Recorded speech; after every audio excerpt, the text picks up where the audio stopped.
In this video, I'll talk about the Instagram new feature Friends tab. So if you have recently upgraded your Instagram application to the latest version, then you might see a Friends tab has been added to your Instagram Reels or videos at the very top. In this video, I'll go ahead and demonstrate everything about this new feature. So if you're new to this channel, please give it a thumbs up and subscribe to my channel because it really helps me out.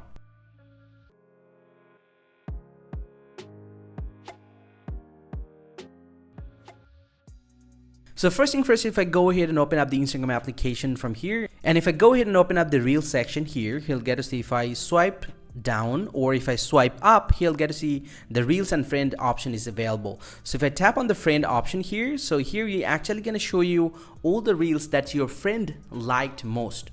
So in the Friends tab, you actually will get to see those videos that your followers or following list is actually liked. If I talk about this video, he'll get to see one of my person who I followed.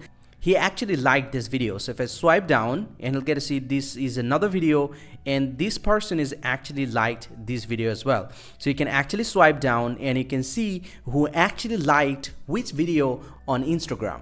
This feature is basically added for those people who actually want to see which video that their friends is actually watching for. And this is all about the Friend tabs on Instagram with the new update. Hope you find this very helpful, guys. If you do, please drop a like and subscribe to the channel. See you guys around, and thank you very much for watching.